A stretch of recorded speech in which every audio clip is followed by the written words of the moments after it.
salaamaaleykum mbokki auditeurs auditrices Sud FM Thiès 102.2 amaat nañ mbégte teewaat fii pour seen émission hebdomadaire Carrefour de l'éducation mu émission bi ngeen baaxoo dégg tous les mercredis de 15h à 16h sur le choix de la différence Sud FM Thiès 102.2 di wax ci wàllu njàng wàllu njàngale ak wàllu yar gannaaw bu ñu jëlee un mois de congé émission bi tàmbaliwaat na tey nag muy émission spéciale rentrée scolaire 2018-2019 fii ci diwaanu Thiès toute la région de Thiès ñu am mbégte nag di fi dalal sunu sœur sunu jigéen madame Khady Sow Diop moom mooy chargée de la communication au niveau de l'inspection d'académie de Thiès ñu fas yéene waxtaane tey d'abord dinañu def xayma bilan année scolaire bi ñu génn muy 2017-2018 dinañ waxtaan aussi ci perspective yi ak yan mesure la ñu jël pour waajal rentrée scolaire bi nga xam ne déjà effective na depuis hier pour le personnel enseignant mais pour élèves yi suba la sur l'étendue du territoire national émission bi nag ñi ngi am mbégte lool aussi di ko ànd ak Thiès Média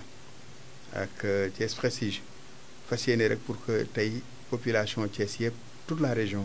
mën a xam les dispositions pratiques yi nga xam ne jël nañ ko au sein de l'académie pour une année scolaire stable paisible et une année aussi de résultats Khady maa ngi lay nuyu di am mbégte di la fi dalal jox la kàddu gi nga nuyoo di teewal fi tamit monsieur Pape Baba Diassé inspecteur d'académie mais teewal fi système bi yëpp nga joxe nuyoo ñu door dugg ci waxtaan bi. Aziz maa ngi lay remercier di la nuyu ci sa tur ak sa sant di nuyu également mboolem enseignant ak enseignante bu nekk ci biir Thiès di nuyu parents d'élèves yi Thiès et l'ensemble des élèves. di profiter également de l'occasion pour souhaiter une bonne rentrée scolaire 2018-2019 à nos élèves yi nga xam ne suba incha allah la ñuy xëy jàngi di souhaiter même si c'est après 2 jours de reprise du chemin de l'école sunu ma mbokk enseignants yi nga xam ne ubbi nañu ba pare naka démb. ci njàng mi naka la tëddee mais bala ngay wax. perspective da ngay ñëw aussi ci bilan taxaw seetlu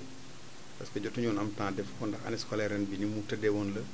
avec surtout le réaménagement moo tax jotuñu def bilan bi jot nañu ko def de manière partielle mais jotuñu ko def au niveau de l'académie foofu laa ko ñu tàmbalee waxtaan bi kuy wax bilan nag toujours résultat ngay wax donte le benn élément la ci bilan mais mooy li nga xam ni tey moom la mu gën a palpable nit ñi di ci teg seen bët dama bëggoon nga ñëwal ñu ci résultats scolaires yi nga xam ni académie bu Thiès am na ko ren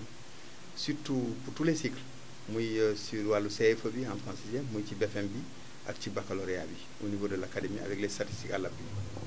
Merci Aziz balaa may tontu ci laaj boobu je voudrais bien présenter les excuses de l'inspecteur d'académie monsieur Pape Baba Diassé bi nga xam ne ñoo waroon ànd fii ci émission bi ñëw mais mu am un contretemps de dernière minute ma ñëwal ko donc mi ngi présenter ses excuses à toute la population. Pour répondre à votre question xayma nañu ndongo daara yi ci biir Thiès ci ñetti examen muy CFE BFM ak bac bu ñu jëlee résultats yi mën nañu ko analyser ci ñetti année yu tegaloo donc 2016 2017 ak 2018 bu ñu jëlee CFE français 2016 ñi ngi amoon 61,15% en 2017 ñu am pourcentage bu 56,72% en 2018 ñu am 52,10% foofu muy wone ne que am nañ benn tendance baissière bu taux de réussite bi au CFE mais c'est aussi bien au niveau national que régional sur les 3 années donc li ñu constaté noonu muy tendance baissière bi du lu ñu seetlu rek ci biir académie Thiès mais même au niveau national dañu gis benn régression buy am ci résultats yi toutefois nag seuil minimum bi ñu ngi chercher à l'atteindre mooy 50% de réussite au CFE mooy la moyenne bu ñu ñëwee ci taux de réussite bu CFE option arabe en 2016 ñu ngi amoon 35,43% en 2017 ñu am 45,88% en 2018 au niveau de l'académie de Thiès toujours am nañu un taux de 43,07%. Taux national bi en 2018 nekk 43,43%. foofu dañu gis benn évolution en dents de scie muy yéeg ak di wàcc. Score régional bi mi ngi avoisiner un tout petit peu le taux du niveau national parce que taux niveau national bi c'est 43,43% et taux de l'académie en 2018 c'est 43,08%. ay effort nag dinañ ko gën a def parce que li nga am moom doo ko doyloo mukk da ngay c'est en deçà de la moyenne donc des efforts seront faits pour atteindre le seuil minimum toujours de 50%. su ma ñëwee ci résultat BFM 2016 également à 2018 en 2016 on avait un taux de 47,24%. 2017 ñu am 39,52% moo baissé. En 2018 au niveau toujours de l'académie de Thiès on a un taux de 46,51%.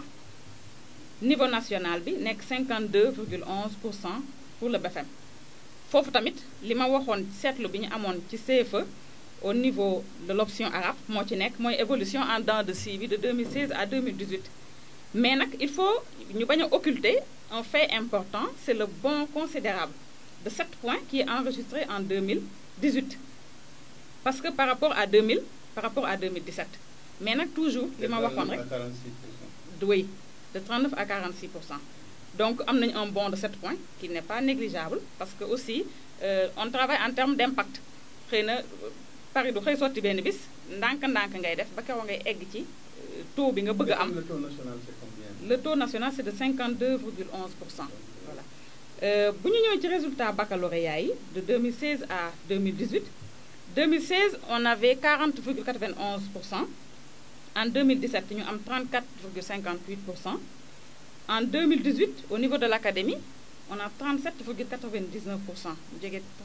38%. Et au niveau national am 35,16%. foofu tam ba léegi ñu ngi am difficulté atteindre le minimum de 50%. mais nag niveau régional taux yi ñu am niveau régional dépassé nañu le niveau national de 3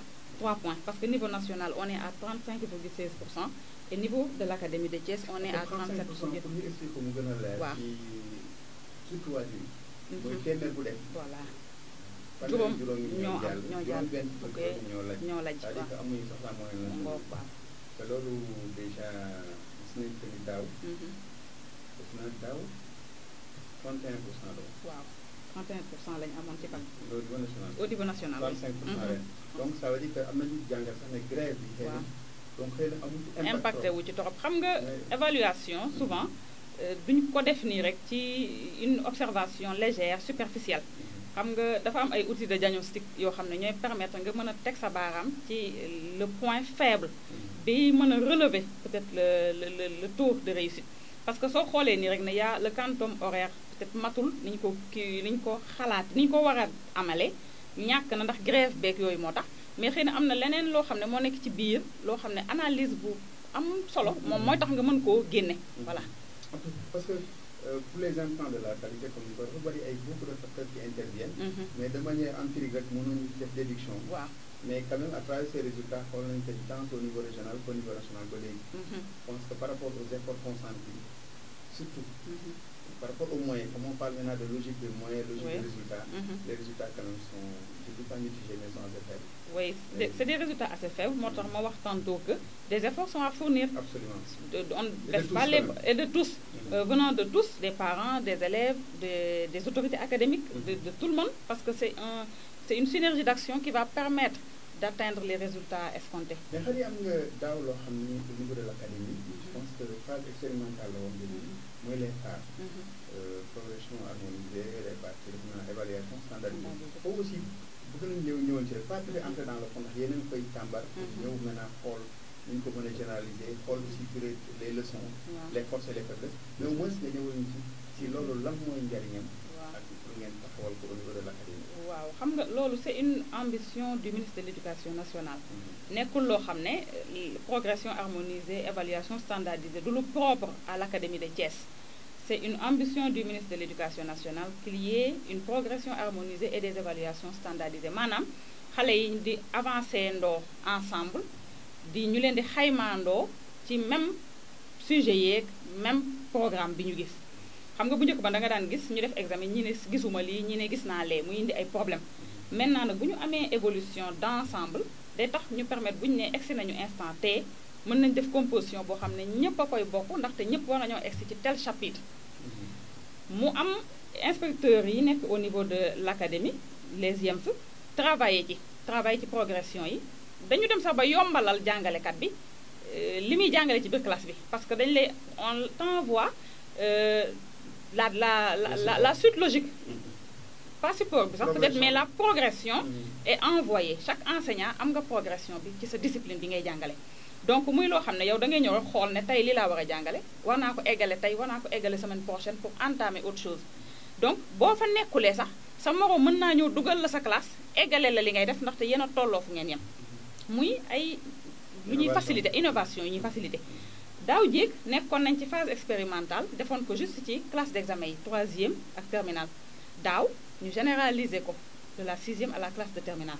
ñu arrivé également à faire une évaluation standardisée au premier semestre mais deuxième semestre bi lañu ko mënul def parce que ñun ñëpp xam nañ ne que c'était une année très difficile boo xamante ni def une évaluation standardisée parce que niveau d'exécution programme yi yemuñu woon d'une école à une autre mais ren xam nga li ñu naan toujours jàngat da nga koy jëlee ci boo expérience jàngat la donc expérience boobu ci en 2 bi daf ñuy permettre ñu toog évaluer tirer des enseignements def nañu ay évaluation avec les proviseurs avec les principaux avec les acteurs du système on a fait beaucoup de rencontres à l'inspection d'académie de Thiès pour déglu ku nekk parce que solution mën na jóge ci ku nekk parce que ñëpp ay acteurs la ñu woon laal nañ ci mbir mi donc ku ci nekk war ngaa mën a joxe sa xalaat ak sa xel ndax ñu mën koo améliorer ren dañ ci jëmaat incha allah progression harmonisée évaluation standardisée ça fait partie des perspectives de l'académie de Thiès boo xamante ni dinañ ko continuer waat te tirer des enseignements de la phase généralisée de l'année dernière ñu continuer généralisation bi mais en tirant des leçons de l'année dernière di nga wax toujours réforme innovation il y avait des habitudes et souvent dafa am réticence ma bëggoon xam un peu le niveau d'appropriation parce que xaar yi suñu koy wax c'est au niveau opérationnel même si au niveau académique yéen vous dégagez les grands axes les grandes masses les stratégies mais ñi koy opérationnaliser mooy enseignants yi créant mais foofu aussi à quel niveau lan ngeen def comme approche par rapport à l'appropriation pour mu nekk njariñ ñi ñëpp gis seen bopp. Tu as parfaitement raison foofu mën nañ ñëw ci adhésion des enseignants yi nga xam ne ñoo nekk au niveau opérationnel nous avons un plan de communication qui est un document et dans ce document il y a un schéma de déploiement de la communication parce que schéma de déploiement bi day intégrer la communication ascendante comme descendante au niveau de l'inspection d'académie on a tenu des réunions périodiques avec les proviseurs l'inspecteur d'académie tient des réunions périodiques avec les IEF et les IEF tiennent également des réunions périodiques avec les principaux et les directeurs d'école parce que information bi suñ ko jëlee au niveau du ministère de l'éducation ce n'est pas l'inspecteur d'académie qui descend au niveau des établissements pour échanger avec les enseignants clés en main mais dañuy suivre ce schéma-là bu am nekk échelle boo xam ne ku ci nekk sa supérieur hiérarchique moo chargé wu de descendre l'information à ton niveau donc les proviseurs ils sont très informés des progressions harmonisées et des évaluations standardisées ñoom aussi au niveau des établissements ñooy wàcc pour informer les enseignants et les cellules pédagogiques parce que li intérêt bi ci progression harmonisée yi mooy que le parent d'élève même peut suivre son enfant l'évolution ou la progression des enseignements bu doomam ci biir classe parce que au niveau du site de l'IA ma rappelé ko www.iathies.com dañ fa dugal les programmes dugal fa progression yi parent bu bëgg mën nga dugg nga xool gis ne que sama doom kat egsi nañ mois de janvier war naa egsi fii nga xool cahier bi xool ndax egg na fa et tu as la latitude nga dem waxtaan ak xëy na ki koy jàngal pour xam lan moo waral retard boobu am et cetera donc c'est un li nga wax lan la innovation tout le temps day am ay grain de sable yooyu dooy daj booy koy soo ko commencer mais c'est toujours des apprentissages c'est toujours des expériences li ñuy wax rek toute théorie frottée à la pratique montre des imperfections et des limites comme li nga wax dafa am un dispositif de monitoring au niveau micro comme au niveau macro au niveau établissement établissement au niveau cellule pour que ñëpp mën a vraiment je pense que c'est une innovation majeure à saluer. C'est un mouvement d'ensemble. mouvement d'ensemble voilà léegi Khady bëggoon naa ñu leew beneen question bala ñuy dugg ci perspective parce que dañuy wax toujours ay menaces parce que li ñuy wax léegi comme phare pour mën a am faut mën a année stable ndax c'est une planification sur 9 mois pour atteindre le quantum horaire mais malheureusement dañu gis que système bi depuis plusieurs années le système est perturbé c'est des grèves cycliques récurrentes mais au niveau de Thiès on touche du bois c'est des grèves nationales mais au niveau de Thiès yaakaar naa am na dispositif boo xam d'anticipation d'abord yàlla dialogue social di ñëw léegi ak yeneen penc yi nga wàllu xaalis xam nga da ngay gis enseignants yi dañuy dem examen suñu demee examen ba pare da ngay ku dem mission ci yeneen services yi surtout dañ lay fay bala ngay dem wala aussitôt mais enseignants yi souvent dañu indemnité suñu indemnité ma bëggoon foofu nga defal ñu le point ba lañu ñëw maintenant ci waajaayu année scolaire 2018 2019. waaw loolu moom toutes les indemnités. d'accord loolu dinaa ci sawar tontu ndax ku ne xam na ni boo ñaqee xëy na ba sonn wax dëgg yàlla ñu jox la sa ndàmpaay dina ci am solo. ñaq jariñu voilà donc ba tax na par rapport aux indemnités l'état des lieux montré na que ni le BFM et le CFE ont été engagés et sont en train d'être payés donc presque terminé ñu ngi ci presque terminé wu fayu BFM ak CFE lépp au niveau des IEF pour le bac déplacement indemnité prime de responsabilité tout a été engagé fi mu nekk nii dañuy xaar juste trésor génnee chèque yi ñu commencé fay nit ñi par rapport aux heures supplémentaires des professeurs contractuels fay nañ ko à 100% li ci des mooy heures supplémentaires des fonctionnaires li reste juste mooy les indemnités des surveillants et les indemnités qui sont liées aux examens professionnels yooyu lañu engagé gul mais par rapport au bac déplacement des enseignants les secrétaires de jury et les chefs de centre woo nañ leen temps yële ba fay leen au niveau de l'inspection d'académie le paiement est en cours information peut-être capitale bi mooy que le bac engagé nañ ko et que fi mu nekk nii sous peu dinañ ko fay incha allah rabbi. mënuñu wax sa deadline mais ban nga yaakaar ne fii ak kañ mën nañ ko engagé nañ ko bien sûr. engagé nañ ko def nañ li ñu war a def bon comme nag ça relève de notre service. je ne voudrais pas me prononcer ci date. parce que date joxe date moom. da ngay fixé voilà c'est l'engagement c'est ce qui est à notre niveau nous. Et vous avez toutes les données. Et on a toutes les données. yoo xam ne xam nañ ñi dem tout a été fait donc c'est ça la bonne nouvelle. À la rentrée des classes nii ñëpp xam ne bac bi xëy nañu daan toogee muy nekk problème buy indi grève buy indi ay mouvement d'humeur ren yaakaar nañ ne incha allah rabbi loolu du nekk problème. mais ban dispositif ngeen am quand je dis de la communication institutionnelle. dispositif boo xam ne tey entre l'IA et toutes les parties prenantes. su ma nee parties prenantes mooy syndicat yaa ngi fii parents d'élèves boo xam ni comme information bi nga wax ñoom tamit syndicat yi mën ko jot mën ko wàcce à la base. pour mën a dalal xel yi. pas plus tard que le 1er octobre. bi ñuy def le CRD au niveau de la gouvernance ndaje boobu am nekkoon nañ fa les parents d'élèves ña ngi fa woon. parents d'élèves ña ngi fa woon dialogue social ma ngi fa woon beaucoup d'acteurs du système ñi ngi fa woon te l'information a été partagée là-bas la presse était là-bas l'information a été partagée également au niveau de la page Facebook de l'académie parce que ku ne xam ne les réseaux sociaux dara gënu leen a gaaw ci passer une information donc information ba jàll na fa mais aussi dans le site de l'IA dinañ ko fa trouver mais entre IA au niveau de Diamniadio tous les IA et tous les IEF dañ fa nekkoon ak beaucoup d'acteurs directeurs nationaux yi pour partager pour évaluer les ambitions de l'année dernière mais également ñu indiwaat yeneen ambitions yu ñuy teg pour cette année donc fa lañu jógee ministre bi joxe 7 ambitions yu mu am pour mooy mébét ay yéene yoo xam ne teg na ko daal pour ne bu ma sañoon atum ren jii année scolaire bi yéene yi dinañ ko doxal def ci ay actions yoo xamante ni dina tax ñu atteindre ko xëy na bu incha allah déwénaatee ñu toogaat évaluer waat ko inspecteur d'académie bi mu jógee ci réunion boobu ñëw dafa convier en réunion les IEF yi ñu am un plan d'action parce que ambition ministre bu nekk dañ koy accompagner ak un plan d'action en vision la voilà donc académie bu nekk da ngay am sa plan d'action boo xam ne da nga koy teg bu nee man fii laa bëgg a egg yéen tam ngeen ne suñu tegee jéego bii dina tax ñu egg ci lii donc cette ambition yooyu ñu teg dañu ñëw am un plan d'action contextualisé. Maintenant plan d'action bi ça fait suite au séminaire tenu à Diamniadio. Les chefs d'établissement dañ leen envoyé une note de service pour l'effectivité de la rentrée scolaire muy le concept ubbi tey jàng tey. Ensuite ñoom au niveau des IEF tenir nañu fa ay CDD ak ay CLD comité local de développement ak comité départemental de développement. ñu ñëw IA indi seen compte rendu CDD yi ak seen compte rendu CLD yi ñu soog a prévoir def CRD au niveau def gouvernance mu nekk document de synthèse. mu nekk document de synthèse boo xam dañu ko partagé ak les proviseurs certains proviseurs yu représentent les autres les IEF ak quelques agents de l'IA ñu toog liggéey ci ba mu nekk un document bu ñu validé ensemble validation d'ensemble la moom lañ présenté le premier au niveau de la gouvernance ba tey ci yombal ubbite école bi def nañ semaine de la propreté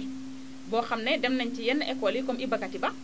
ak d'autres écoles Yacine Boubou joxe fa ay produits yi permettre ñu désinfecter école bi yu tax yu mën a nekk école bi nekk mucc ayib ba ñu mën faa dugg jàng premier jour rentrée bi. Est-ce que collectivité territoriale yi moom c'est le terme approprié maintenant. Est-ce que comme c'est une compétence transférée. Est-ce que ñu ngi dugal seen loxo aussi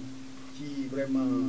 ci seen sañ-sañ yooyu ñu leen jox pour jàppale leen aussi ci liggéey bi. waaw collectivité locale yi dama leen di gërëm di leen sant parce que comme ni nga ko waxee compétence transférée la l'éducation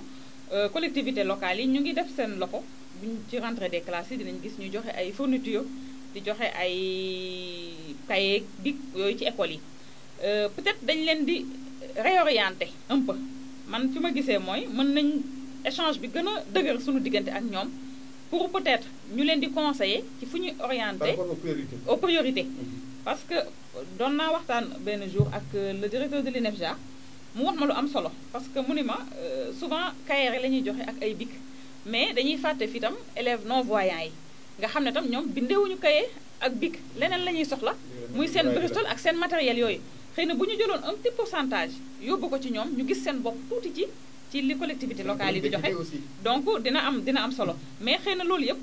comme ni ma ko njëkkee rek wax rek ñu ngi leen di gërëm di leen sant waxtaan lay doon parce que li ñuy def ci école yi vraiment lu am importance lu am solo la ñu ngi jàppale bu baax a baax ñoom tamit seen participation bokk nañ ci liy tax ñu mën a wax ubbi tey jàng tey ma yokk leen tam ci ubbi tey jàng tey bi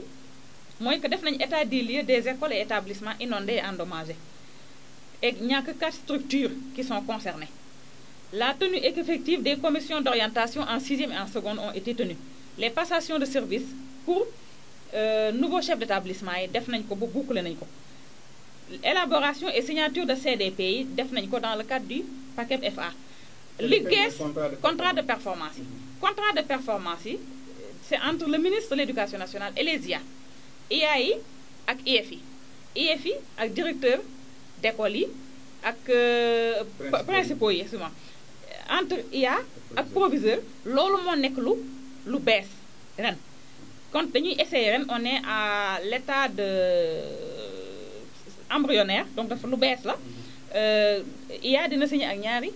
lycée contrat de performance yoo xam ne qui seront financés suivis et évalués de la même manière IEF aussi ci lu bees ci moom dina signer contrat de performance ak 2 directeurs d'école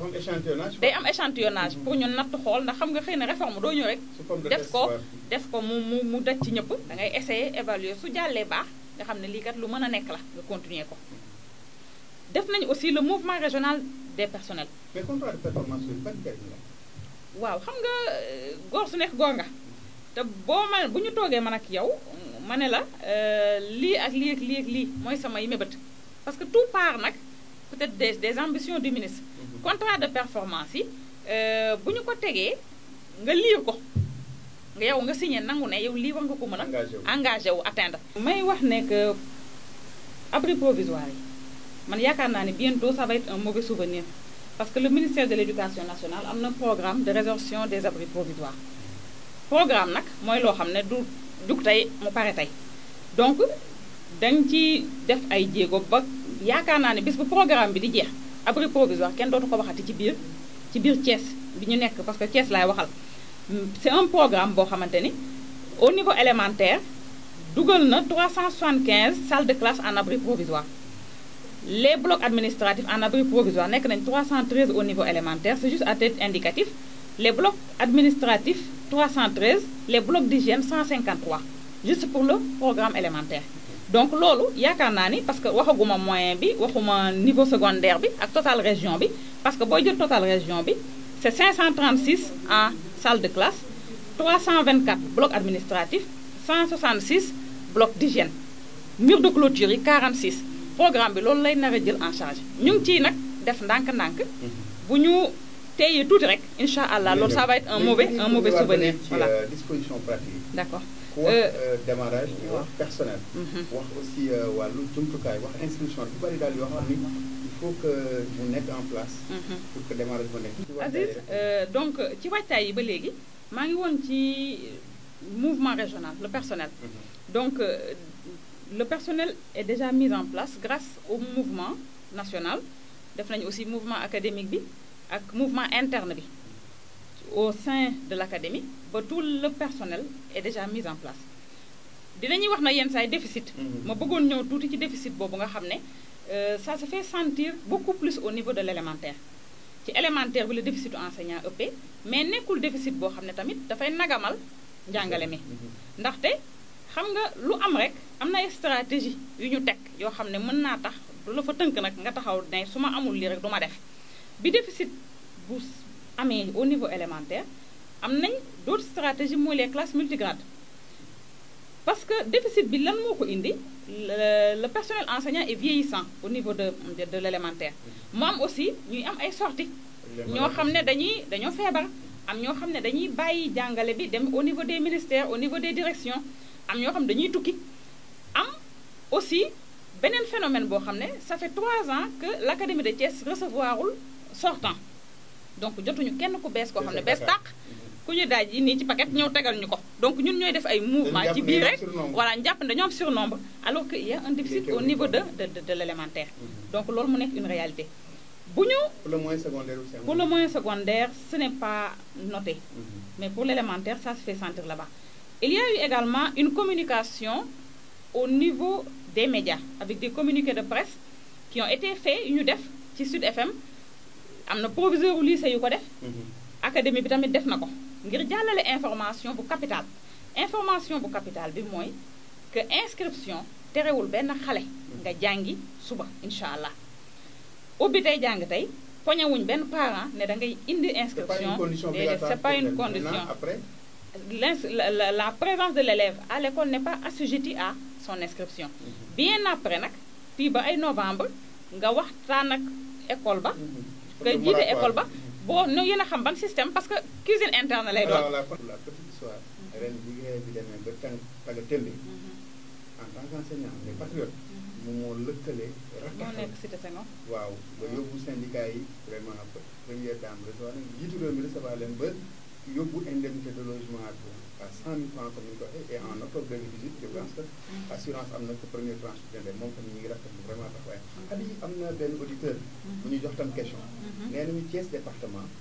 am na déficit 67 mètres en 2018 c'est un déficit non négligeable boobu aussi ban taxawaay ngeen ci am vraiment pour kii ko parce que tamit classe su plus wala multigrade dafay indi un peu déséquilibre par rapport à l'équité surtout foofu moom daal posé nañu yónnee nañu message bi waaw xam nga l'état des lieux est fait Thiès département xam nga ça renforce li ma doon wax que ne le déficit c'est au niveau de l'élémentaire que ça se fait sentir académie Thiès li ci taxawaayam mooy def état des lieux rendre compte à qui de droit loolu def nañ ko yónnee nañu compte rendu au niveau du ministère de l'éducation nationale ñu ngi toog di xaar li nekk sunu soxla classe multigrade cette stratégie la mais comme tu dis mënul dina indi problème équité te xam naa ne ni mu ñu soxale ba ñu def état des lieux bi ba yónnee ko boo xam ne dinañu permettre li nekk un mauvais souvenir lu ñu soxal la donc ñi ngi toog di xaar yaakaar nañ ne xëy na dinañ ci am une solution théorique mais léegi xale yi bëggoon naa beneen question parce que dañuy tëj téléphone bi déglu auditeurs yi ndax yu bari xëy na duñ ko mën aborder mais dinañ amaat un peu plateau spécial pour gën a aborder yeneen question yi mais surtout ci wàllu rentrée bi tey wax nga ko léegi inscription que ñu préciser. waaw c'est-à-dire que dans le moyen secondaire kooku am na décret bu ci ñëw am na arrêté bu fixer une fourchette de 3500 à 10 000 mais élémentaire dañuy elle est gratuite elle est obligatoire maintenant ci biir peut-être parents d'élèves yi wala comité de gestion yi xëy na waxtaan ñoom pour fay jël seen électricité wala seen eau wala yooyu mën nañu ko waxtaanee mais du obligation quand même yooyu aussi pour ak nga ñëwaat ci inscription bi waaw du condition loolu moom waaw dama koy informer parents d'élèves yi ndax xëy na parents yu bari itam ignorance mooy tax ñu toog ne yoruma xaalis du dem jàngi programme yi man jàngalekat laa woon xam naa ne nga école tijji nga toog ay jours jàngale woo da nga koy grignoter ci sa quantum horaire yow bu école bi tëj di nga sonn en tant que jàngalekat parce que bu fekkee da nga bëgg a terminer sa programme wala nga yor classe d'examen da ngay mujj def ay polycope di sànni joxe parce que tu avais raté des heures en début d'année donc ubbi tey jàng tey c'est bénéfique autant pour l'enseignant que pour l'élève ñoom ñaar ñëpp la am bénéfice ci ñoom parents d'élèves yi nag nañu xam ne état nettoyé nañu école yi def nañ désherbage désinfectisation li ci des rek mooy ñoom ñu bàyyi seeni doom wala ñu jël seeni doom yóbbu ci école ba ndax enseignants yi ubbi nañ ba pare incha allah suba ak jàmm ak salaam dañuy toog di xaar élèves yi ci classe yi waaye nag pour cours am il faut xale tamit nekk fa xale yi nag loolu ci responsabilité parents yi la donc parents yi lan moo leen waroon a mën a tënk mooy inscription yi ñu yombalal leen inscription bi ne que mën ngaa dem ba tey fourniture Aziz man damay wax ne mën ngaa démarrer ak sax benn kaye ak ñaar parce que ba keroog ngay jekkas ndiku di jënd beneen mais toog sa kër ne awma benn kaye ne awma inscription loolu moom wax dëgg yàlla yombalal nañ ko ñëpp ma di ko wax parents yëpp nag ku ko dégg na ko jottali ma woomam suba ak jàmm ak salaam ak niveau bu xale bi mënti nekk na élève bi dem jàngi parce que kenn du ko laaj inscription duñu ko ne doo dugg ci école bi tant que joxe woo sa inscription na dem mu laajte xëy na après chef d'établissement ba délai ba kañ la pour indi ak blouse yeeg yëpp c'est après parce que loolu daal mooy cëru état cëru académie Thiès au niveau local ci rentrée scolaire léegi xar yi question la aussi boo xam ne mënuñu ko occulter dañu gis que ni ren dañu nekk ci contexte bu doy waar quand je dis contexte mooy contexte préélectoral mais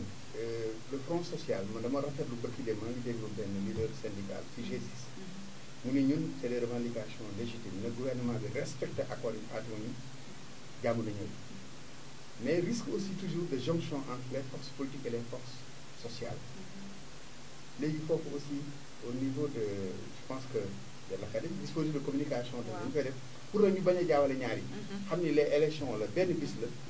mu ñëw jàll mais acteurs yi ko seex nañu ko seex citoyen bi mooy vote mais njàng mi noonu ko épargner quand même waaw parce que c'est une menace quand même dispositif bi ngay wax teg nañ ko d'ailleurs yow bokk nga ci man bokk naa ci muy comité dialogue social ñuy def liggéey bu am solo may nuyu monsieur Wane Seydou Wane le coordonnateur ma gis ni ñuy liggéeyee di ko ànd ak man di ko liggéey ndax xëy na daaw grève bi tolloon na niveau boo xam ne ak élèves yi bi ñu ci impliqué woo mu metti lool mais dialogue social bi ñu jógee ànd ak des chefs d'établissement ñoom day soxna Mbay ñoom monsieur Samb le proviseur dem ci këru diine yi dem ci imam yi waxtaan ak ñoom pour que ñu calmer xale yi xam naa ba ci Pape Daha Kanté donc dialogue social loolu mooy kiyam mission mooy anticipation te xam naa ne li nga wax ni bàyyi nañ ci xel ndax bientôt dinañ convoquer seen réunion pour jël en ligne de mire li nga wax ni parce que année bu sensible lañ nekk te ñu ngi ñaan yàlla vraiment éducation bañ ci souffrir parce que éducation souffrir ci mooy ay grève am mu ànd ak année électorale bi ñu jëm yëfi jaxasoo ñuy revivre les mêmes situations yoo xam ne vivroon nañu ko te gën a luñu foofu daal gis naa ni c'est le dialogue social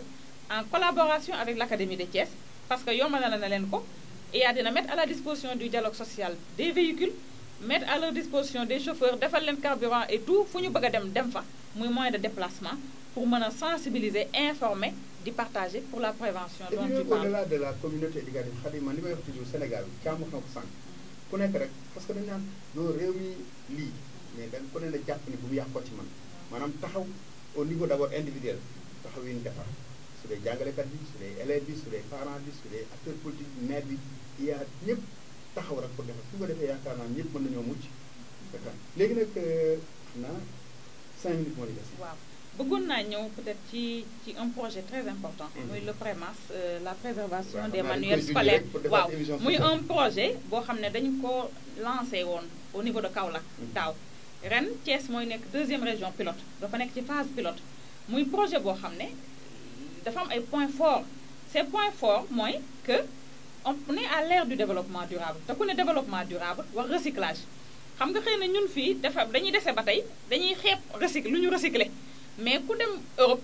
dem nga fa ku dem ci yeneen réew yi di nga xam ne recyclage lu am solo la parce que dafay dugg ci affaire détérioration de l'atmosphère développement durable nekk lu am solo préservation des manuels scolaires day créer ay emploi parce que déjà lancé nañu appel à candidature yi au niveau des IEF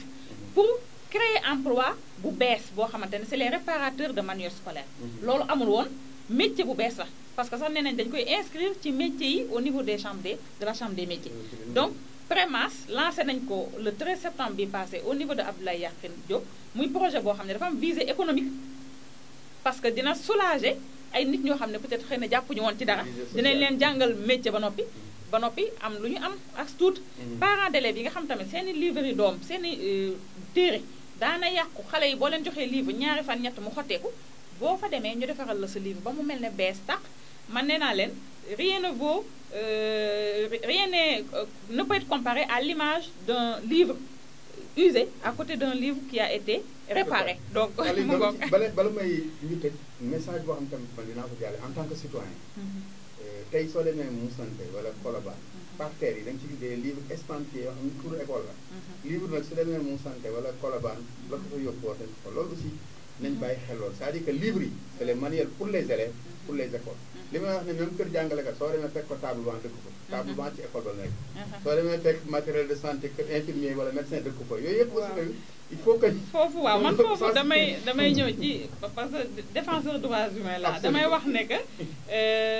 yëf yi c'est pas une question liée à une fonction c'est une question liée à un individu nit secteur boo dugg di nga fa fekk ñoo xam ne vraiment ay personnes yu am ay qualité éthique am déontologie am lu ñuy seet am ñu sant Diop am ñu sant Diop ak am ñu sant Ndiaye donc xëy na ña sant Ndiaye ndax ko man Diop laa sant ñoo yóbbu livre yi max du ma ko affirmer parce que doo xam fan la jaar ba egg foofu mais may wax ne rek c'est pas lié à la fonction mais c'est lié à l'individu ku li ñu naan ku wéet war a xam sa bopp ku wéet war a poser wu les 3 questions suivantes est-ce que je dois poser cet acte-là est-ce que je veux poser cet acte-là mais la dernière question mu nekk est-ce que je dois poser cet acte-là moo war a nekk non parce que da la war a fàttali ne yow tu es enseignant tu es directeur tu es parent d'élève tu es un acteur du système te am na loo xam ne kenn waru la ci fekk mooy loolu yéen a ngi koy wax défenseur des droits waaw may terminer éthique individuelle de conviction bi éthique collective de responsabilité acte booy posé lii ban conséquence leer est-ce que su ñëpp defoon ni man def na ba xarit 2 minutes moo ñu def waaw à l'image du message à la nation du président de la République peut-être à la veille d'une fête nationale et autres man dama bëggoon lancer un message à l'ensemble des acteurs du système et principalement aux enseignants aux élèves et aux parents d'élèves di leen wax que ne école bi sunu école la ñun ñëpp sunuy dooma ci nekk sunuy rekk ci nekk sunuy jarbaata ci nekk et que le bon citoyen le nouveau citoyen sénégalais bi ñuy clamer haut et fort éducation moo ñu mën a permettre ñu am ko ëllëg donc ku ci nekk na ko def sa yëfu bopp le capital humain nga def ko capital humain bi moo ñuy génne ci niveau de pauvreté bi ñu nekk te capital humain bi ñi ngi ko mën a relever ñi ngi mën a relever son niveau à partir de l'éducation donc maa ngi souhaiter ñëpp une bonne rentrée scolaire di wax ne que suba waaw tradition wu les discours solennels par exemple comme ni ñu ko defee rentrer les cours des tribunaux enseignants yi aussi quand demain je pense qu'il y a dina def tournée xëy na dina am occasion peut-être mën ko def mais tey moom dañu doon wax rek les dispositions pratiques peut-être li dul si nag bi xam donc demain voilà dina def tournée ak le gouverneur dans des établissements Inch'Allah may wax enfin que l'académie va lancer le premier numéro de son journal invité nañu enseignants yëpp ak chef d'établissement yi ñu envoyé seen ay articles le mail a été envoyé mais journal académie bi bokk na ci perspective bu 2018 2019 bi xam ne Papa Modou Ndiaye duñu jox facture service commercial de toute façon vraiment ça a été intéressant bala may tëj rek jàllale ñaari message parce que mbokk mi laaj lii aussi pour Thiès département laaj na ma dinaa invité IEF bi émission spéciale parce que foofu non seulement waxuma la déficit enseignant bi mais enseignants yi nga xam dañu fa fanaan ay élèves école yi def 0% parce que def naa fi émission foofu am na fa loolu moom dafa laaj aussi taxawin dinaa fi invité yees yi ñu mën ci waxtaan. beneen information aussi bi ñu jot muy xabaar bu baax mooy ñooñu doon def ba xale yooyu ñu kii woon def na am na mesure des circonstances atténuantes ministre bi defal na leen maanaam sursis pour ñu may leen jéggal leen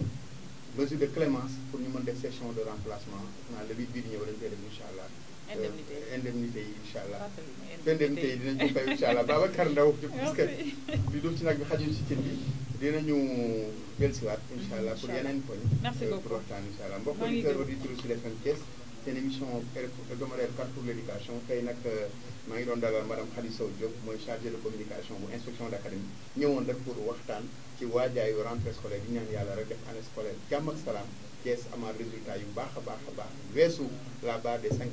des 30% yàlla def jàmm ci réew mi aussi ñu bàyyi leen ak Babacar Ndaw pour xabaar ci wolof ma jox leen rendez-vous rek mercredi prochain même thème en fait beneen thème ci wàllu njàng mi rek incha allah suba tamit ñu def tournée bi jërë ngeen jëf ci